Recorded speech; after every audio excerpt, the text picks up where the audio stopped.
Wedding related সব কিছু আপনারা পাবেন। আর আমাদের সাথে বাংলাদেশ চায়না ক্লাবও যুক্ত হয়েছে, তারা রিসেন্টলি লঞ্চ করেছে বাংলাদেশে চায়না ক্লাব। তো ওদের সাথে আমরা কোলাবোরেশনে আজকে ওয়েডিং এক্সিবিশন অ্যান্ড লাইফস্টাইলটা করছি, যেটা আগামী 17 তারিখ পর্যন্ত চলবে এবং 18 তারিখে কিন্তু আমাদের celebrity award night and fashion show culture function থাকছে, যেটাতে বাংলাদেশের স্বনামধন্য সেলিব্রিটিসরা আসবে এবং আমাদের এই পুরো এক্সিবিশন আলোকিত হয়ে যাবে। আর আজকে যেই এক্সিবিশনটা হচ্ছে এখানে কিন্তু wedding related, pre wedding, after wedding সব কিছুই আপনারা পাবেন। এবং আমার নিজস্ব প্রতিষ্ঠান ফ্লাইটেক্স এভিয়েশনেরও আমি এখানে স্টল নিয়েছি, যেটা হচ্ছে বিয়ের যারা বর্গ আছে তারা হেলিকপ্টারেও চড়তে পারবে, এরকম একটা অফার আমরা দিয়েছি। তো আরও অনেক কিছুই আছে, মানে ওয়েডিং রিলেটেড যা যা লাগে। এবং ওদের সবচেয়ে ভালো লেগেছে যে মনে হচ্ছে আমরা একটা বিয়ে বাড়িতে এসেছি। হ্যাঁ, তো ধন্যবাদ রাজু ভাইকে আমাদের এখানে আমন্ত্রণ জানানোর জন্য। Congratulations for this biggest event.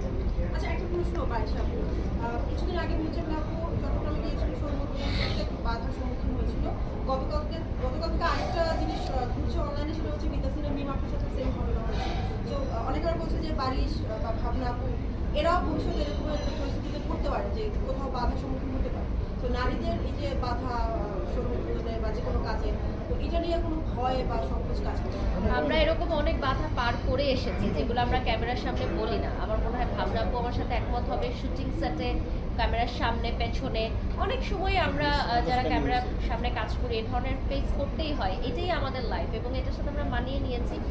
But নারীদেরকে নিয়ে আপনি যেটা বললেন যে ডেফিনেটলি আমাদের আরও সিকিউরিটি প্রোটোকল বাড়াতে হবে এবং জনগণকে আমাদেরকে রেসপেক্ট করতে হবে, কারণ জনগণই হচ্ছে সবচেয়ে বড় পাওয়ার। যতই সিকিউরিটি, যতই বডিগার্ড, যতই পুলিশ সাপোর্ট থাকুক না কেন, জনগণ আমাদেরকে যেভাবে ভালোবাসে সেই ভালোবাসাটাই আমরা চাই যে ক্রাউডের মধ্যেও পেতে। তো দ্যাটস ইট।